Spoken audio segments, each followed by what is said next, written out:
I'm watching. Aaron's kind of an ad-libber.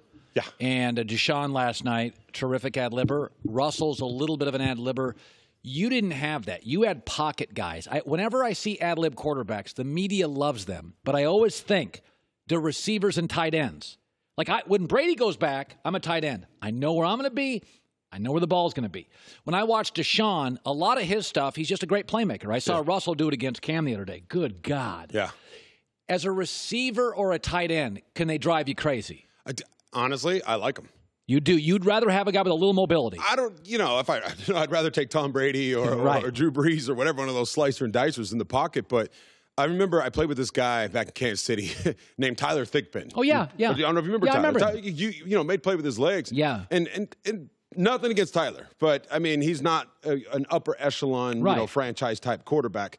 But I played pretty much the whole year with him, and I had, I think, 93 catches at the end of the year with Tyler Thigpen. So you were breaking off routes. Yes. And as long as you have certain symmetry with that guy. So you liked the freelancing. I think I would have played really well with somebody if I had that my whole career. Just because once it breaks down, I love that. And now I get to ad-lib too. It reminds me of playing pickup basketball where there's no plays. Let's just go out there. Now it's in the dirt back home, and I'm good at that. I'm 6'5", 245. You can move. I can move. I'm going to get open. I know how to get open. So I enjoyed that. So I didn't mind it too Cal, much. did you have a mobile or a pocket guy? Pocket guy. So your whole career was all pocket dudes. Pretty much all pocket guys. I did have Tyler. I played with Rich Gannon a little bit, but he moved. I wasn't that good when I played with him. So you weren't? That was second year in the league. That was the dive bomb for me. Well, that was when you were partying a lot. Partying a lot? Well, actually, I wasn't partying enough. That's what I would say. What do you mean? I was the opposite back then. That's what happened that second year in the league. I was so focused and so concentrated. I didn't go out. I stopped drinking as much. I stopped doing, staying out late. You didn't have fun. I didn't have fun. I was too tight. And you had a lot of drops that year. Hell, that led the league in drop passes. So you did. I bailed on you that year. But you came back. I bailed on myself that year. So, I'm watching Aaron, and we've talked about this. That listen, there are divorces. You had coaches that you like, and then you fall out of love. When you are in a locker room, and the coach isn't the coach in the future. Mm-hmm. Is it weird? Is it uncomfortable? Yeah, it's weird. You had a couple of those. That happened a lot to me. That you had a guy in the room, and in 9 weeks, 6 weeks, does everybody in the room know it? Yeah, everybody knows it. He's gone. And I think Mike McCarthy, everybody's talking about he's gone. Doesn't deserve. I'm going to go on record right now. I think it's ridiculous that they're going to fire this guy. Look at what he's done, his record and all that stuff. But I understand why. It's because of Aaron Rodgers. Aaron Rodgers hasn't bashed him, but he hasn't backed him either. And because he hasn't backed him, I think the organization is going to say, well, who's more important? Is it Aaron or Mike McCarthy?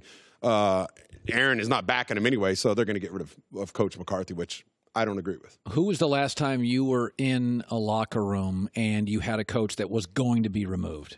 The last time, Herm. I knew Herm was going to go. You did, and you did because you read the paper. Yeah, I read the paper. I think even he came in there and said, "Hey, they're going to." No, we knew it. Leading up to it, knew he was probably going to go. I remember Coach Gunther Cunningham. Yes. And I don't know if it was. I remember Coach Vermeil came in and replaced him, and Coach Vermeil actually came during the season to watch a game or something. He was in the locker room towards the end of the season, and then lo and behold, he was the next guy they hired.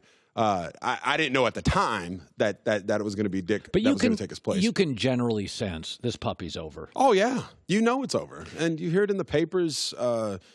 Sometimes you agree with them. You're like, man, it's over because their standards, especially for those teams that have that winning tradition. Yeah. That we go to the playoffs and we don't go to the playoffs. Those owners are like, forget this. These guys are shrewd businessmen. Tom Brady had a quote yesterday. He said, "Listen, I don't like to make mistakes because when I make a mistake, we lose." He said, and this is an amazing stat, when the Patriots don't turn it over, listen to this, they're 125-15.